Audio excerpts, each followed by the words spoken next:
Okay, should be ready to go. Yeah. Okay. All right. So now I go to.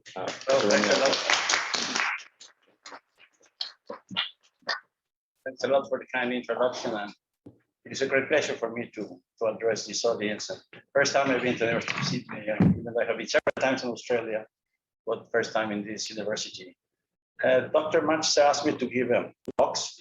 Well, one talk and one sort of conversational presentation about perspectives and my point of view of adapt control. I've been working in that field for 40 years. So I've been witness of several, what I would say, important developments. And I would like to talk about this first, because the second talk is more technical. And I don't want you to get bored immediately.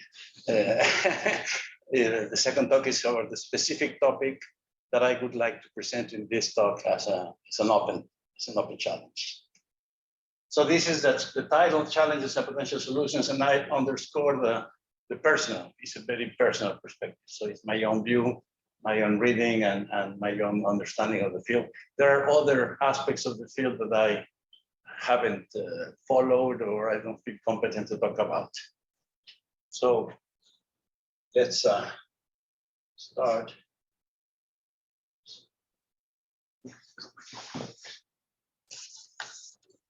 Quickly switch.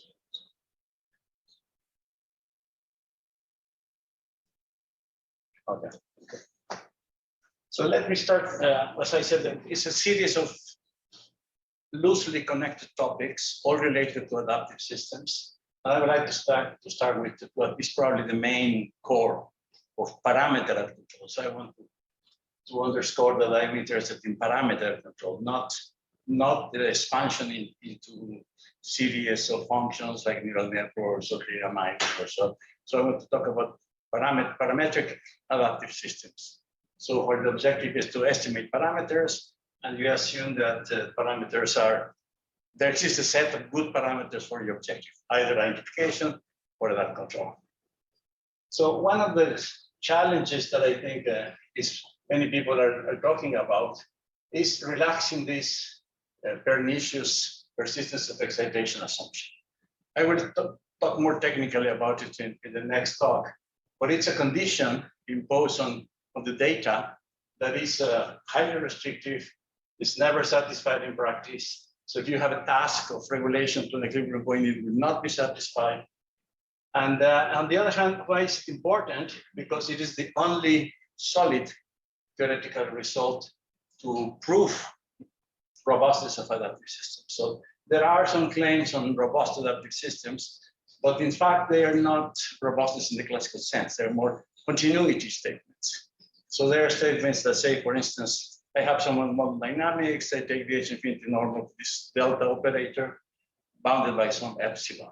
And then the result we say there exists an epsilon star such that if epsilon is more than epsilon star, everything's okay.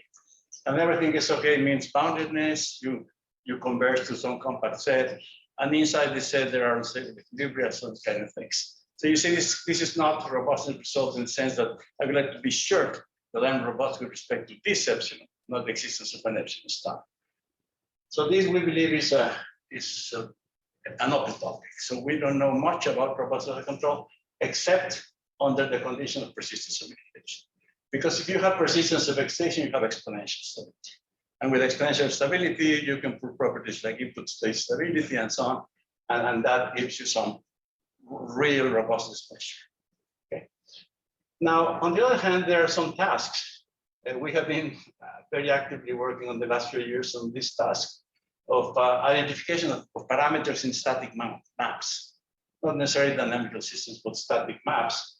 For instance, the identification of the maximum power point extraction in windmills and identification of fuel cells, continuous reactors and so on.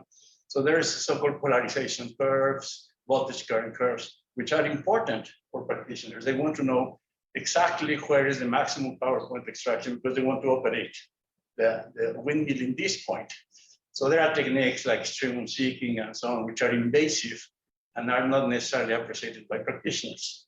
So if we can identify the parameters exactly, so we need to have parameter conversion. So that's why that's another example where parameter convergence is necessary. Okay. Now, what are the existing approaches? I'm sorry, I don't have a pointer, but the existing approaches, but at least I see two. There are many others. I insist on this parameter estimation perspective. We have developed a technique that we call dynamic regressor extension and mixing. And we're very proud that we introduced this in 2017. And now we have over 400 sites on this. So it's been quite successful, I would say. The method is quite successful. I will talk about it in the next talk. But there are some other approaches, something called composite learning by Yongping Pan in Sun University in China.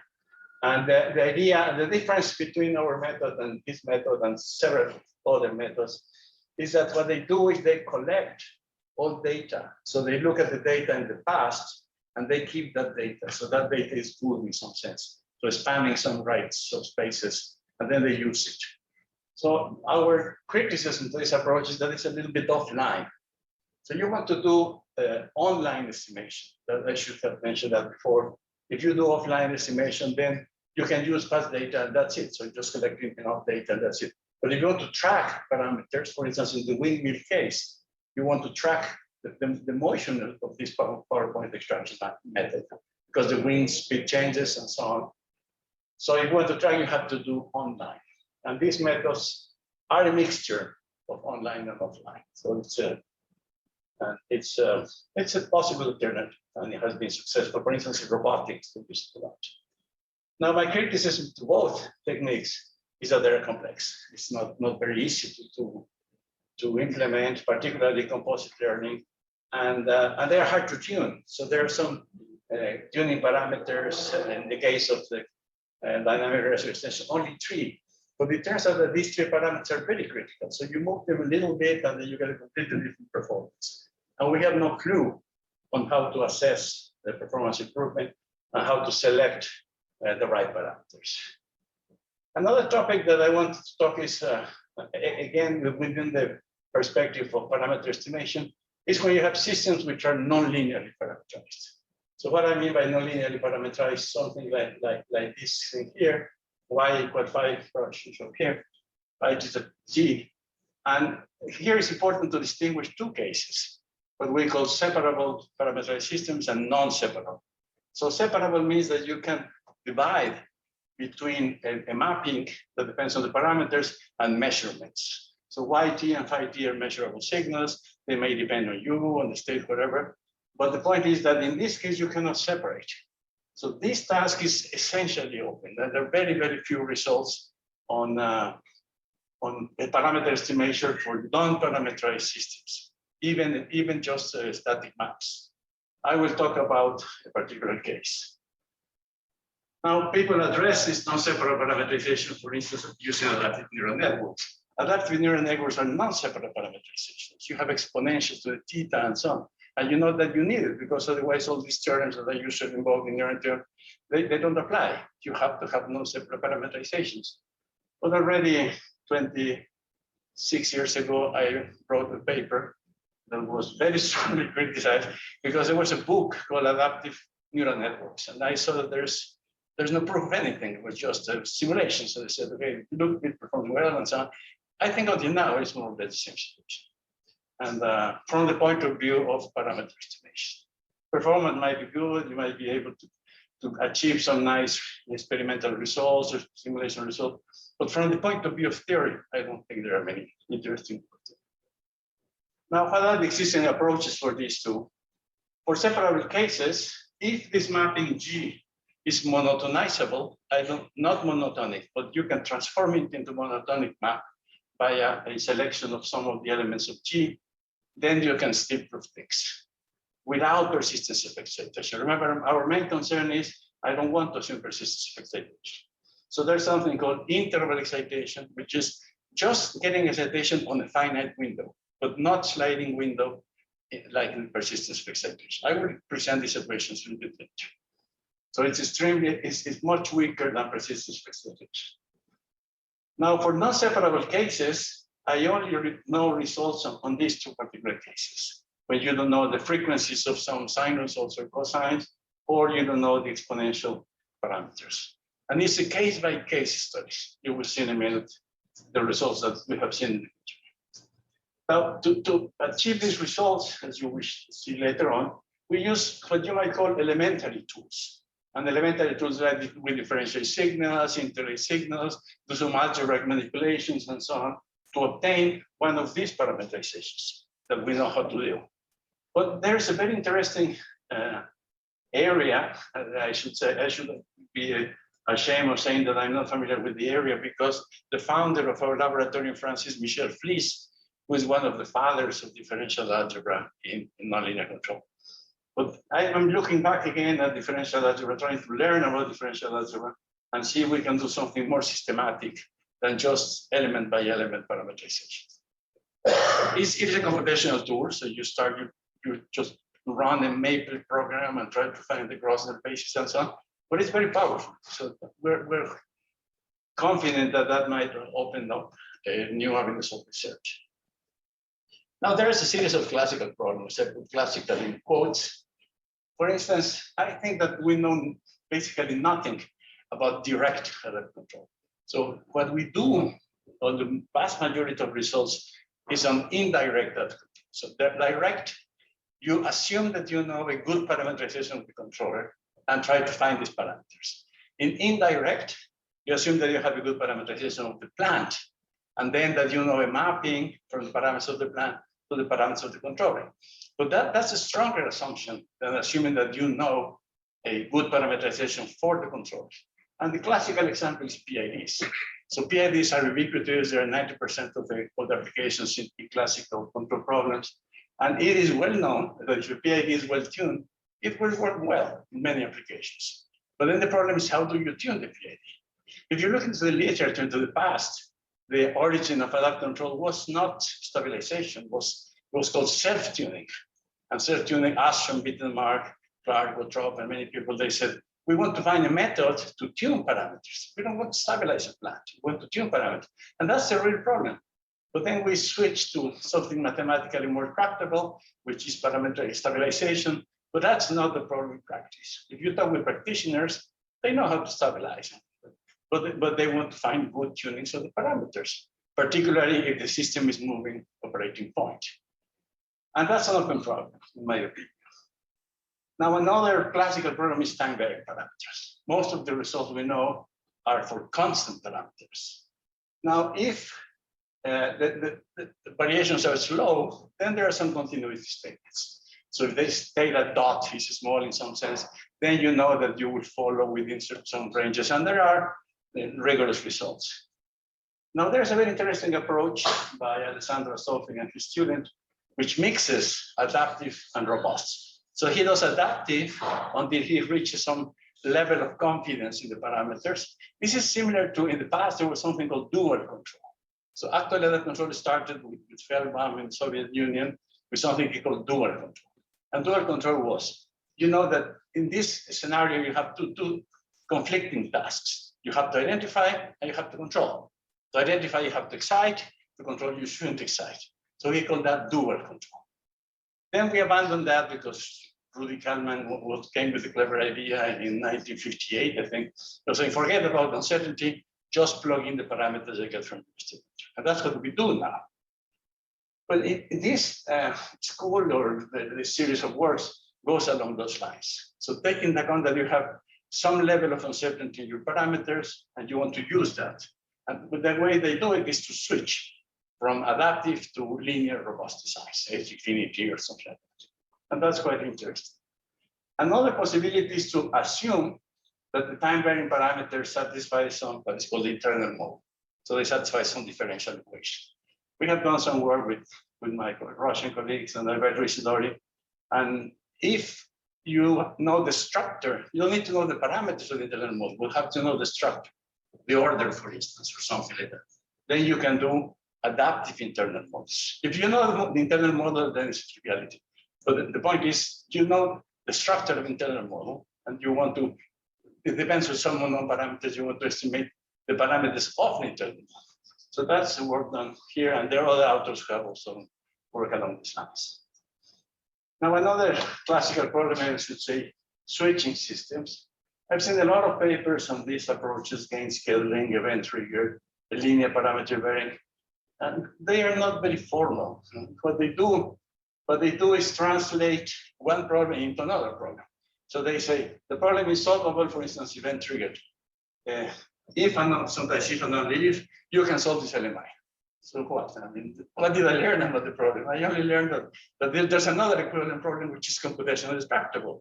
But I want to learn about the problem. I want to be able to say, not this problem is equivalent to this problem. That's what. So you see that, in my opinion, this is not very relevant. This is a very personal, open topic that I've been working for many years. You guys in robotics, you know about this well-known skew symmetry properties of the relationship between the inertia matrix and the coherence-sensitive forces that was observed by many authors, by Kolicek, ourselves, and many authors in the 80s or late 80s.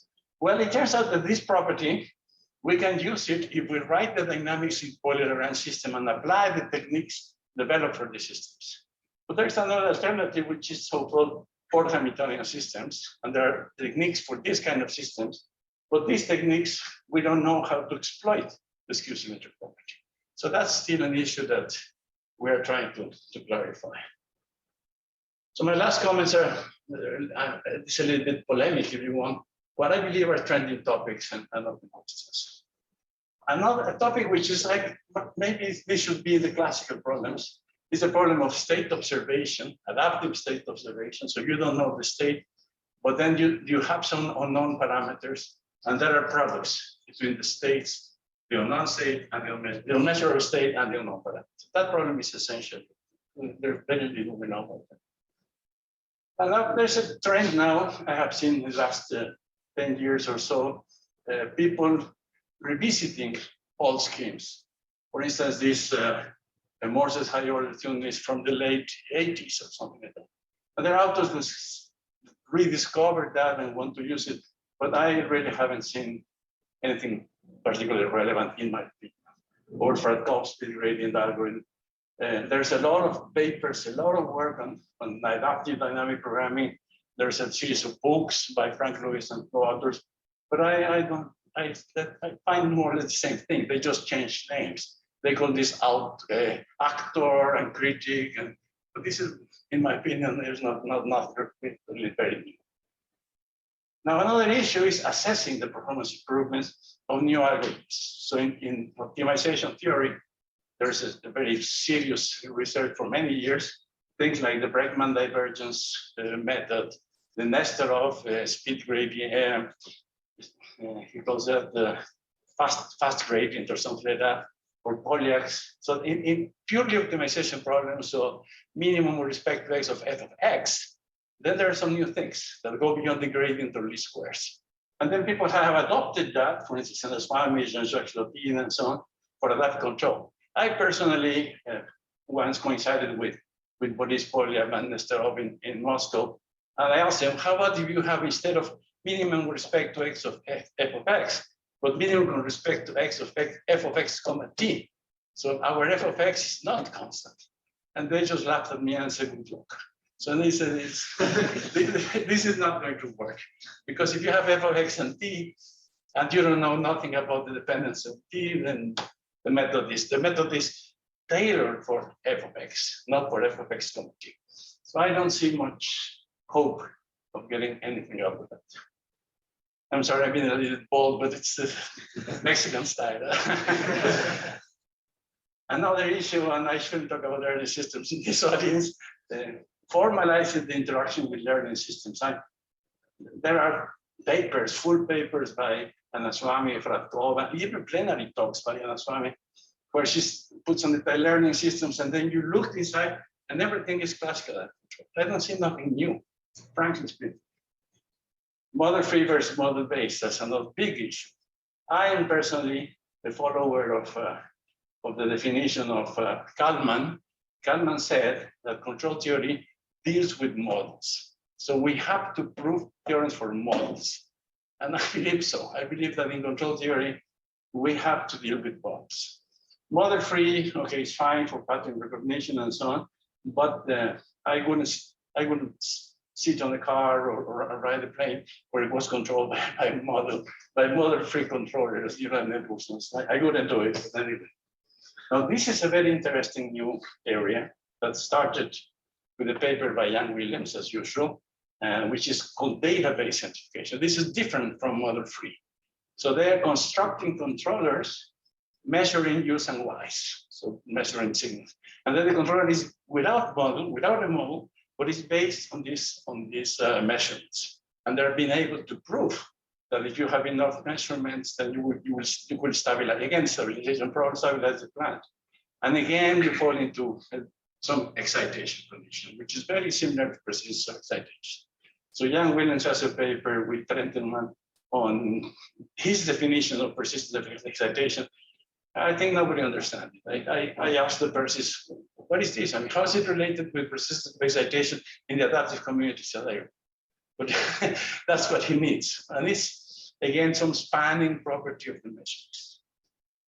So again, this was my personal view of these things. If you have any questions before moving to the more technical one that is not bored to death. If you have any questions. Are there any quick questions about the first part of the talk? You can talk about data free. Yeah, I'll talk to you. I'll talk to you about that all afternoon. Okay. Do you want to switch to the other? Yes. I have a question. Yeah. Yeah. So I'm curious about the interplay between model-based and model-free, and how far, maybe where the line is, or how far does that go? Like, do you consider also adapting the structure of the model, or do you think it's better to have based on a concrete model, just tuning parameters? Yeah. Well, that's an interesting observation. I have seen some works, not in control, but in signal processing, for instance, where they adapt the model. So they use the data to adapt the model. That makes a lot of sense, in my opinion. So it's not just making it more complex, but just using the data to see the dependency of the parameters with respect to the data and adapt it on time. I think that's an interesting possibility. But completely model-free, I don't think it's gone very far. I say I believe in physics, and there are some I'm interested about physical systems. So not interested in recognizing faces or translating Chinese to Spanish. I'm interested in controlling dynamical systems. Right? And dynamical systems, physical systems, they satisfy physical laws. And these physical laws give you the model. So you should start from there, and then the rest. Okay. Any other questions? Okay, so then let me move to the clock. So you tell me when there's 50 You've got minutes plenty of left. time. Yeah. Okay, so I have like half an hour. Yeah. Okay, so let me talk about this, as I said, more technical topic, which is nonlinear parameterized nonlinear systems, including just maps, not dynamical systems. So what is the general problem formulation? Sorry, this is the layout, general problem formulation. Then I want to talk about a result that we're very proud of, which is something we call least squares plus dynamic erasure extension. It's called LSD. So for you are too young to know the meaning of LSD, but in my time, LSD was a big thing, and it's better than fentanyl. So I mean, not as bad as I should say, and we're very proud of this work. So we think it's probably the strongest result that we have for nonlinear parameterized systems, separable. Then, so I'm going to talk about separable parameterization. So as I said before, where you can split the nonlinear term into two functions, one depending on data and one depending on parameters. And again, we're going to need to assume that these mappings satisfy some monotonizability property. And probably we just talk about this result. I don't have time to go to, but using this technique, we have been able to prove that a simple PID control can achieve the tracking, global tracking of fully actuated all-around systems. So the result everybody knows is a slot-in and controller, which is something like a PID, but not exactly. But this is precisely a PNE control if you use this parameterization. Then about non-separable, as I said, this is really cooking the equations. You're going to see the kind of tricks that we do. And we concentrate, there are also results for the sinusoids, but I then talk about the exponentials. So where the system dynamics or the readout map depend on the parameters through an exponential, like that. And we have some general results for two classes of analytical systems, which, interestingly enough, are useful for the control of human shank dynamics. So there's some recent paper we did with Marcio de Queiroz from Louisiana State University that works on this topic actively. And we are now discussing with Bob Gregg, which is former student of Marx Pons, also using these results for walking problems.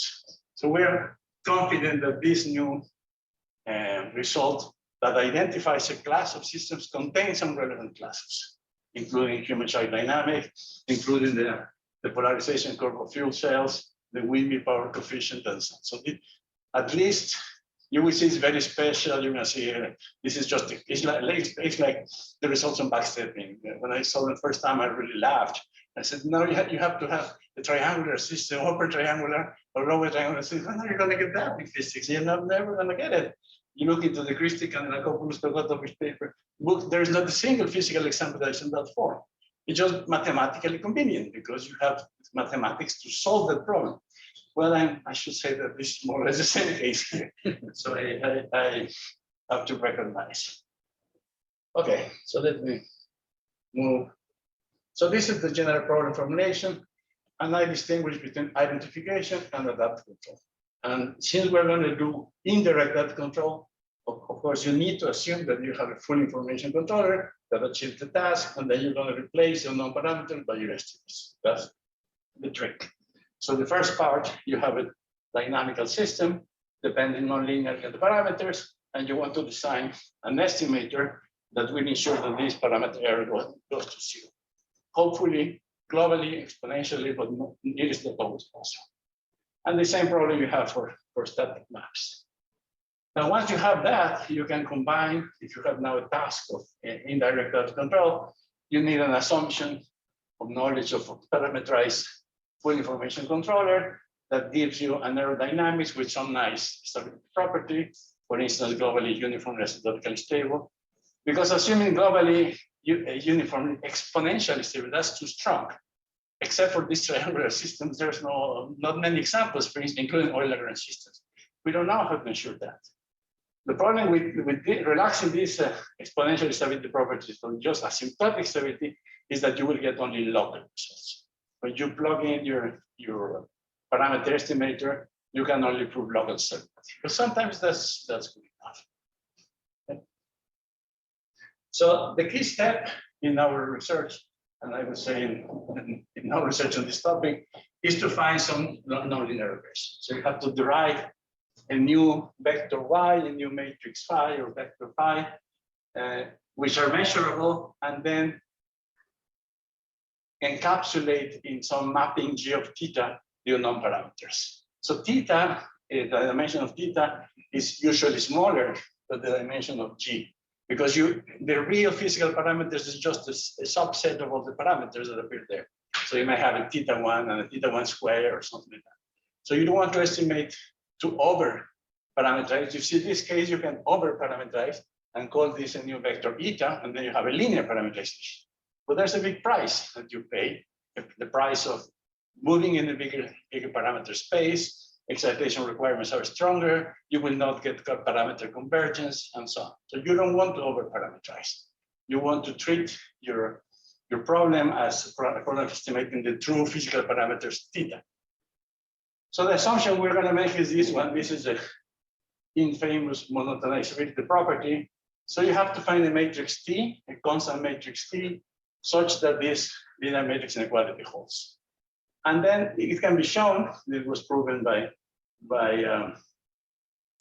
Pogromsky, Niemeyer, and several authors, that if this is true, then this new mapping, you create a new mapping, this one, it will be strongly monotone.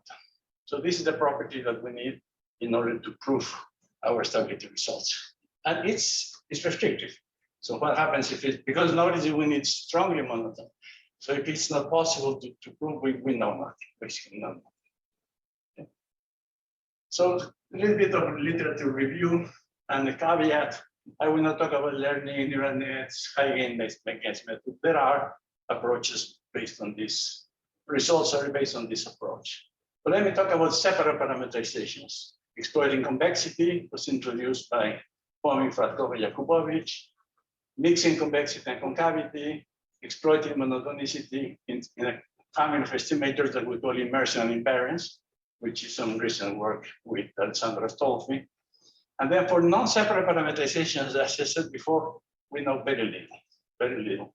And there are results basically using these kind of techniques where you make an assumption that the parameters live in compact sets, and these compact sets, you know the bounds, and then you make projections on these sets, or make assume Lipschitzian properties. There's an outer Wei-Lin that has 10 papers on this, and then dominate the Lipschitzian constant with high gain. So I don't think this is very practical. And this is not really adaptive. This is just dominating nonlinearities with some other nonlinearities, like backstepping. And then there are methodologies like injection high gain, use of complex computational demanding methodologies. If you look into the papers of Anaswamy co-authors, it's really, they don't even write the algorithm. They just say you have to solve this optimization problem, and it's 10 pages of code. So it's not really very practical. Now let me talk about the gem of our result, which is the least squares plus dynamic, the LSD estimator. Okay? And the starting point is something that we call mixing. Dynamic regressive extension and mixing. So you start with a parameterization like this, okay, which is now this is a vector, or maybe a matrix is a vector, and you want to generate P scalar nonlinear parameterized regression equation out of this one. And this is very easy. If you apply any linear operator on this relationship, then you can split and pull out the G delta, because this is it's a linear operator, so that you can satisfy this equation. This thing was done already in the 80s in the signal processing community by Lyons, and in adaptive control by Krashenmeyer. So this operation of regressive extension, notice the difference between this and this is that now you have a matrix here, a square matrix. This was just a vector, let's say. So you managed to extend the dimension of the regressor.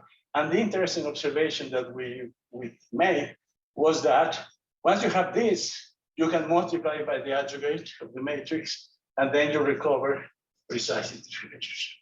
So by multiplying by the adjugate, you obtain this P, or P is the dimension of the vector, the mapping, scalar regressors.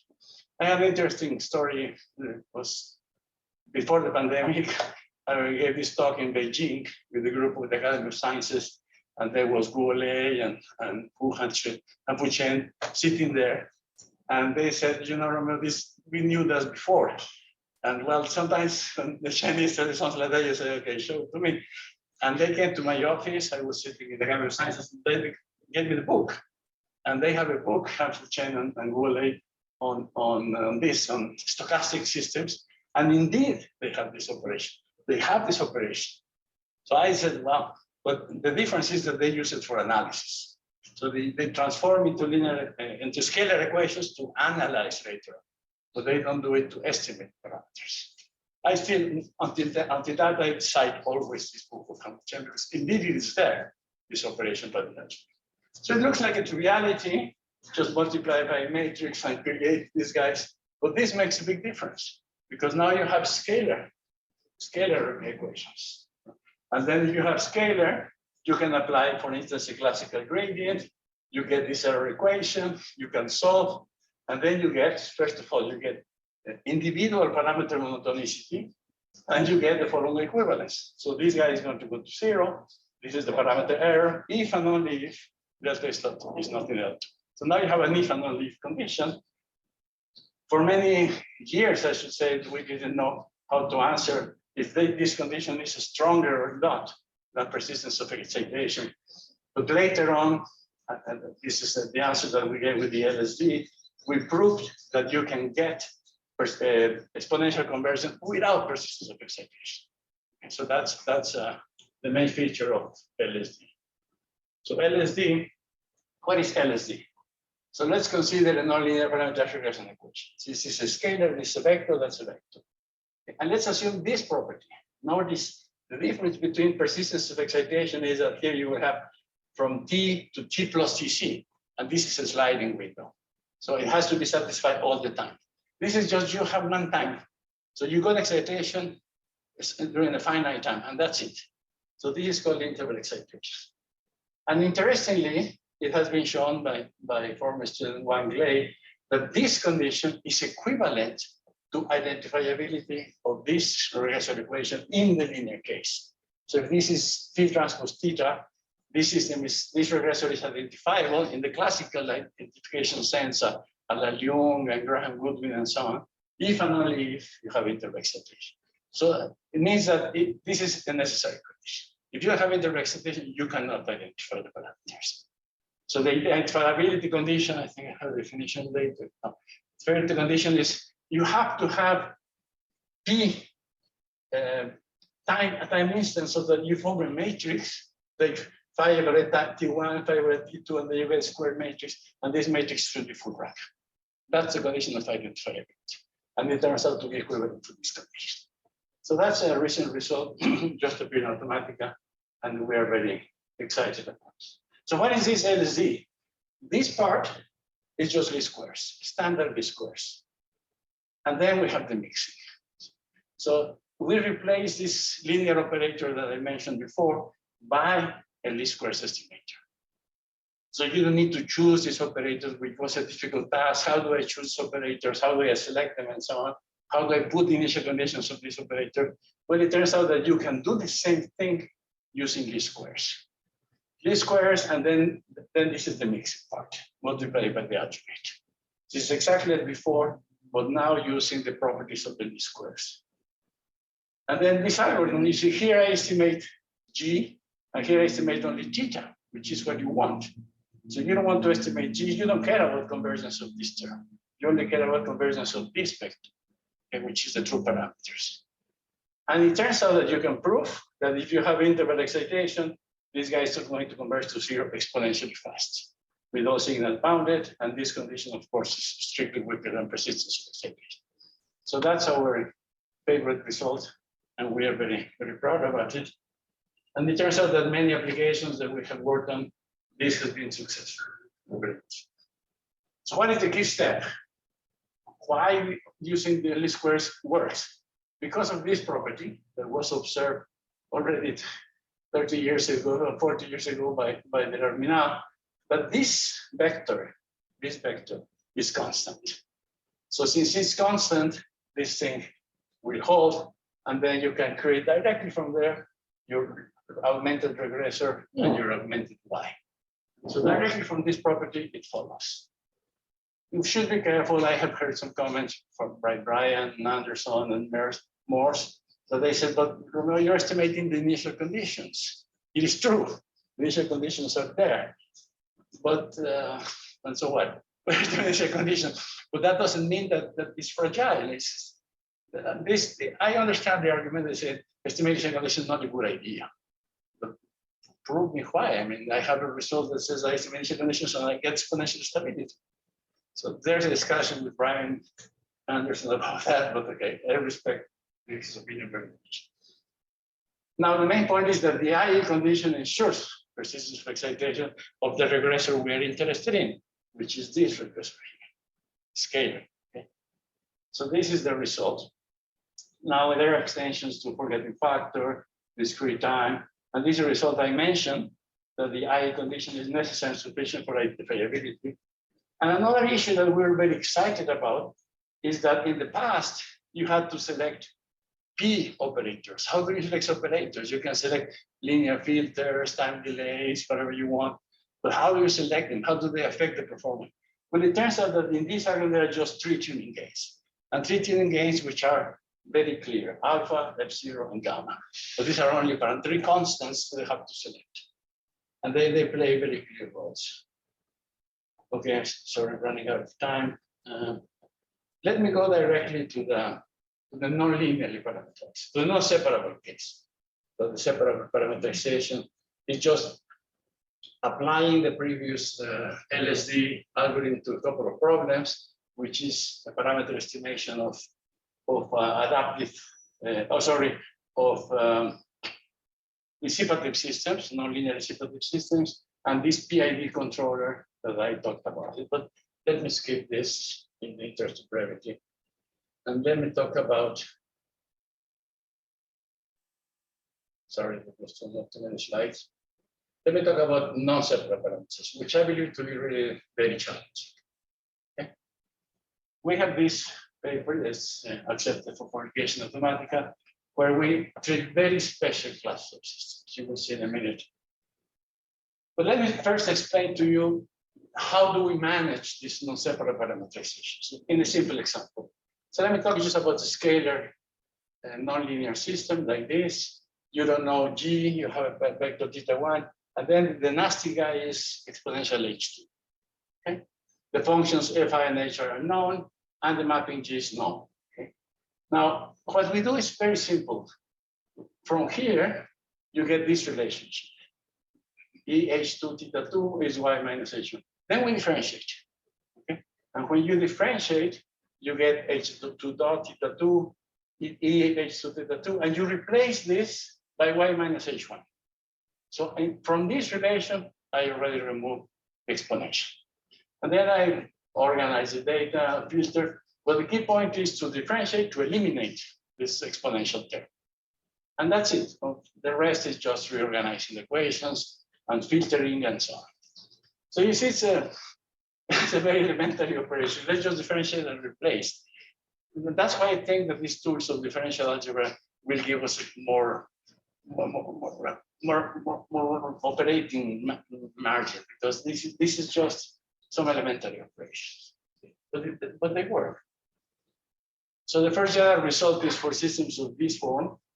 This is an n-dimensional system. You have this uncertainty there. This is a separable part, and then you have a non-separable part appearing on the readout map. Okay? And we need some technical assumptions that this function has to be on away from 0 and so on. This class was motivated by some research work we have with colleagues from the Polytechnic University of Catalonia in Barcelona, where they posed this problem to us, which is the temperature control of a PEM fuel cell. So they had experimental facilities. They were with people from Kunming in China, and they wanted to solve this problem. And it turns out that this dynamics fits into this frame. So we solved that particular problem.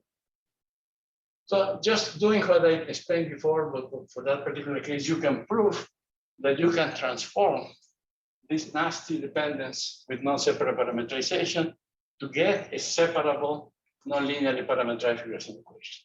So you get this. You pay a price that you are generating. You had that before, just θ1, θ2, and eta. Now you create products and θ1 and θ2 and so on. But it doesn't matter, because as long as it's monotonizable, you can estimate θ1, θ2, and that's it at eta. Okay. So another trick that we use besides this differentiation and algebraic operation is a well-known swapping lemma.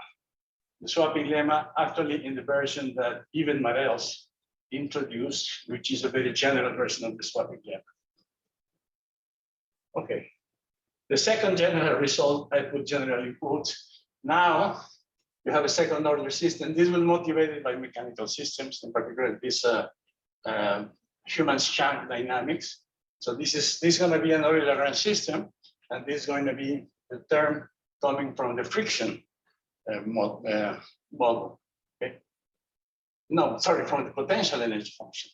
Also in friction, you get a nonlinearity like that. Okay? And some technical assumptions. Again, the same kind of result. You can transform the previous dependence into some kind of now separable non-linearly parameterized equation. But look, the terms are really very, very messy. So the problem we're having now is, well, of course, computational sensitivity of these calculations, numerical, but also persistence of excitation. So you get terms very complicated in the Y and then in the phi, and our convergence results are not very encouraging, I should say. We have to put excitation of 10 sinusoids and add them up and so on. When I was looking at the paper of neural networks, actually the Academy of Sciences, where they tried to estimate the static mapping of the continuous tilt-time reactor, and they put 10,000 pulses. So I'm talking, I have daughters, chemical engineers, this is ridiculous. You cannot excite a tank reactor with 10,000 pulses. I mean, nobody would accept that. So in order for this neural network to converge, but they have to train the network and all this rubbish, you have to excite 10,000 times. So you will see in a minute the sinuses that we need. Let me just give you this example, just to try to motivate you into looking at this differential algebra tool. For instance, this system, this is an academic example. You only measure Y, and you have products between θ3 and x1, for instance. And x1 is not, x1 is measurable, x1 is measurable, but you have products θ2, x2, for instance. But it turns out that using these Grosser basis tools, you can prove that the solutions of this equation satisfy this equation. What did you get? Of course, you still have nonlinear parameterization, but now you manage to separate into a regressor which depends only on derivatives of measurable signals. So now you filter and you can do our trick. So how to get from here to here? You have to run 3 parameters, 3 programs of Maple, but it's just computational. So I'm really excited about, I'm reading this book now. Alban Quadrat was there's a famous mathematician in France, the father of Alban Quadrat, who was a supervisor of Michel Fries. So it's a very deep mathematical community. So let me talk about the human shank dynamics. As I said, this is the paper with my Russian colleagues, Marcia de Queiroz. They have collaboration with medical schools. So we're motivated to see the experimental facilities and results and so on. So in this case, now you're familiar with these equations. So just the Euler-Lagrange model. But in this case, the potential energy, this is a more or less a standard definition or shape of the potential energy in this community. So the potential energy has this nasty term. If you go and look at the corresponding Lagrangian system, you get this nasty exponential. So this is an example that belongs to the class that I presented before. There is a tangent hyperbolic and so on, but the nasty term is this one. So it turns out that doing these tricks of filtering and differentiating, you get a nice nonlinear but separable parameterization with all these terms here. And then we compare Marcio and his former supervisor from Georgia Tech, Darren Dawson. They had an algorithm where they use mixing convexity and concavity, assuming Lipschitz constants, and so on. It's a very complicated algorithm. But we compare with their algorithm. So once you identify the parameters, you can use simple feedback linearization and you get your nice result. Okay, the control. Now, if you look at the kind of sinusoid that we need, this is the reference. We have to have something like this in order to achieve this interval excitation condition. It seems like interval excitation is very weak, but given the complexity of the regression terms, it is not so weak, to be honest. You need to excite significantly your plan for a long enough period. And that's just some tuning gains, and then you get parameter estimates going to 0 and everything very nice. Okay. Tracking error and everything. In the paper, which already appeared in the ASME, there's a comparison side to side with the other approach, which is assuming that you know bounds, compact sets where the parameters live, and Lipschitz constants. Okay, I think let's have 5 minutes. Let me talk about this windmill power coefficient, this is already 1 year old in 2021. This was work I started doing with Vestas, which is a Danish company that constructs windmills. At that time, the problem that they posed to me was estimation of the wind. So how can you do estimation of the wind without measuring? They measured the deviations in the tower and the blades and so they wanted to avoid that. Well, we solved that problem and then they got interested now in estimating the power coefficient. So the power coefficient is a graph like this. This is the power coefficient, and this is a term that appears in the dynamics. Sorry. You see, this is the dynamics of the system. Sorry, here, and it appears in TM. So this is just an integrator, the mechanical torque and electrical torque, and it appears in this form, again as an exponential. Doing some change of coordinates like this, you can write it in this form. So now this belongs to the class that I presented before. So this is an example where you have an exponential, you have a scalar dynamics, and then we apply our technique. Okay.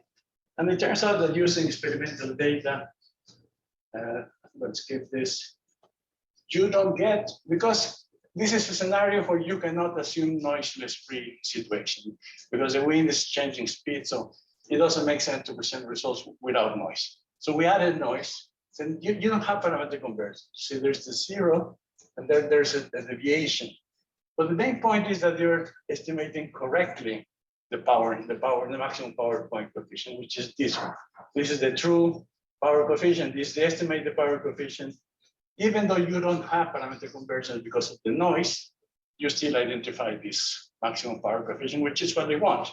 So once they have this point, they can select the speed of the rotor, measuring the speed of the wind, and operating the maximal power point expression.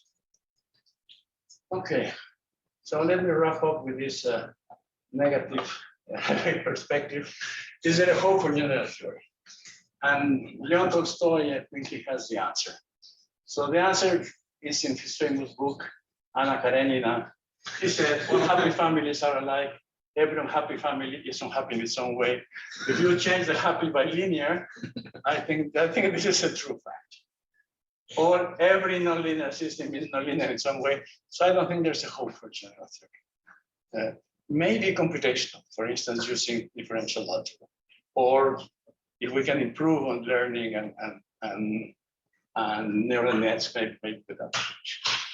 Okay, thank you very much.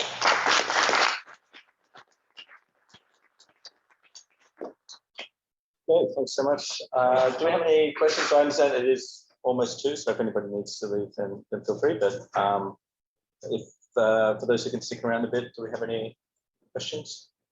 Maybe I'll kick one off. Can I start? Actually, this is more perhaps related to the first part of the talk around kind of open problems in the field. One which I've heard talked about, but which you didn't mention, I'd like to get your take on it, is that a lot of the work so far in adaptive control has had, let's say, the ideal end result is exponential stability or maybe asymptotic stability or something like that, but not much is known about transients or things, you know, if you have, let's say, L2 gain from disturbance to output during the adaptation process, where there can be all sorts of peaking phenomena and so on. I don't, as a kind of problem, do you have a take on that? Or I agree with you that we know very little.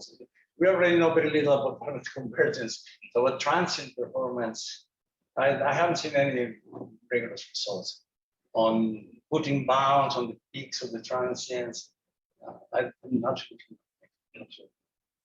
There's a little bit, and if you're using Mersenne invariance approach, in our book, we have some results on bounds on the transient, but it's only for identification and it's a linearly parameterized case with persistence specification.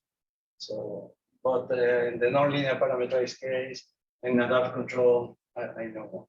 But even in nonlinear systems, I mean, forget about adaptive. So if you give me a nonlinear system, you give me a nonlinear controller, there's nothing we can say about transient performance, I think, even with the known parameters. So, and all these results on the extensions of HEP to nonlinear are doomed to failure, as we know. So as proved by Matt James, there is no solution to this Hamilton-Bellman-Jacobi equation in the classical sense. So there's no hope of extending nonlinear to H infinity. I think so.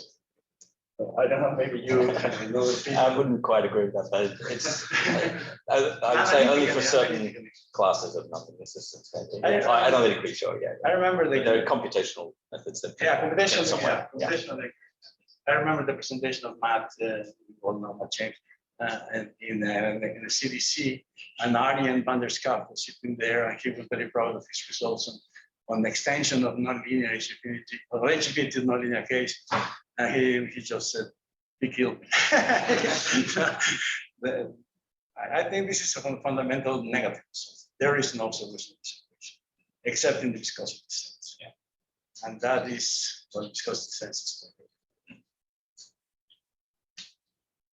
Johnny. Yeah, I got another question regarding to the open questions. So one open question formalize the interaction with the learning framework. So my questions, I've got two like quite general questions.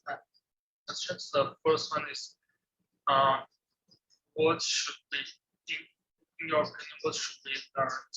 Like when we want to combine the port Hamiltonian system model with the learning models, what should be learned for the learning models, and what is like the direction to go in?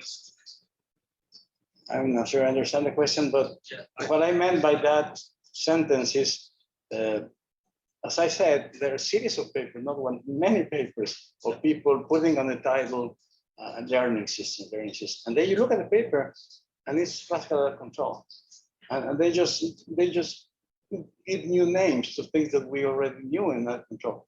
So I'm not an expert in learning systems, but what I have read, there's nothing that matches what we do in out of control with a new point of view. I think it's the same. There's all this work of Frank Lewis on LQ, adaptive LQ, and dynamic programming.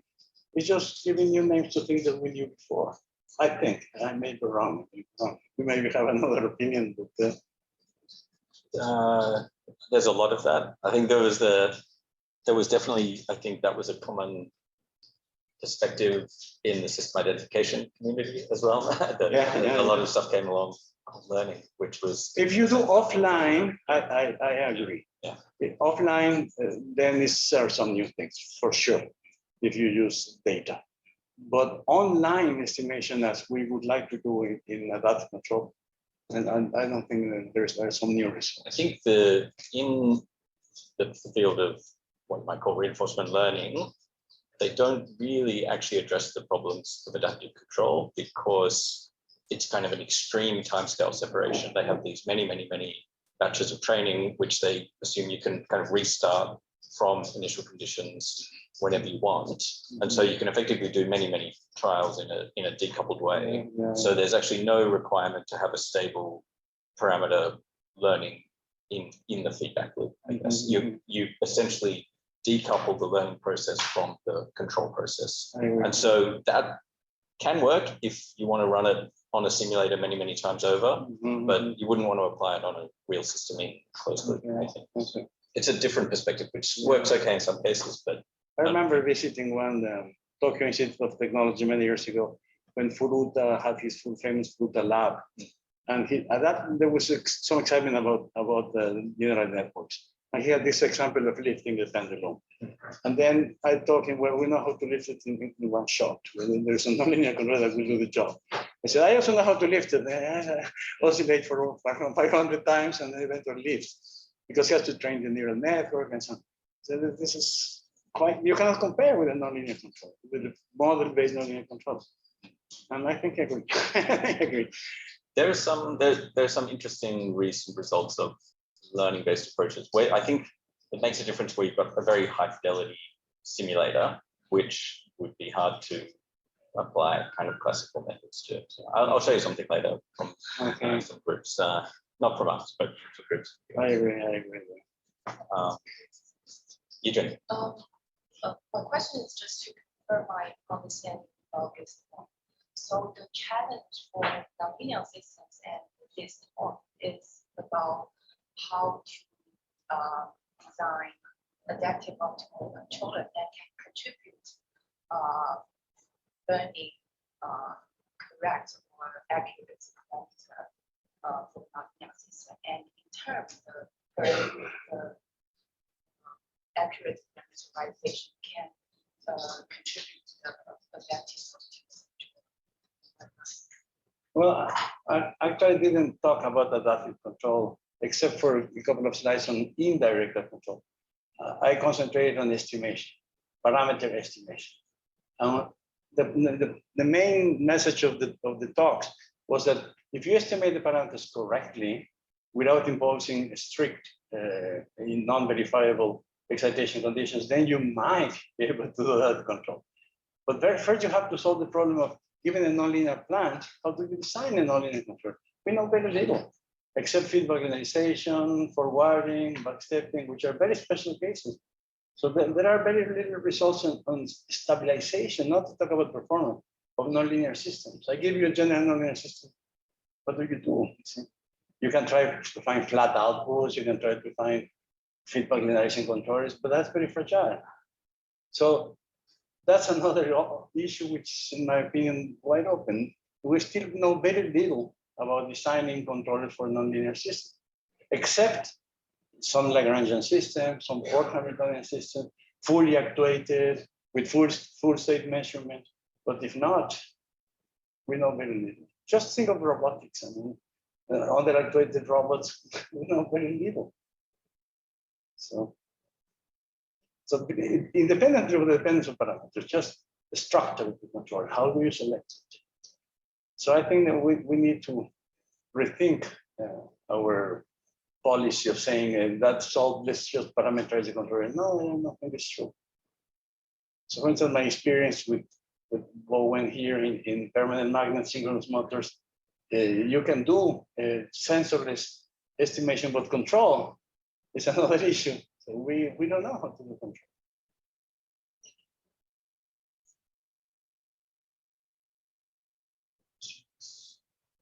I have one more, maybe slightly more technical one. So this, the function G, the mapping G, which was this kind of monotonizable mapping. In what you presented, you just kind of are assuming that this comes from somewhere, right? In applications, is this just case by case, fiddle around with things until you find something that you can prove is monotone, or is there? It's case by case. Yeah, it's case by case. And if you want to go from a non-separable parameterization to a separable, as I said, it's just we just don't know how to treat exponentials and sine of theta t. But there are a lot of other non-separable parameterizations that we don't know. But it turns out that this exponential in particular, it appears in a lot of applications, in Arrenhius laws, it appears in windmills, it appears friction models. So exponential is a very often used function to model complex dynamics. So the Strivic effect in friction, or the, as I said, Arrenhius laws and reactors, it's widely accepted by the community. So that's one class. The problem is that we have only one exponential. In many cases, you have several exponentials, and we don't know how to do that. Okay. Are there any questions on that? No. Okay. All right. If there are no further questions, then let's thank the speaker again.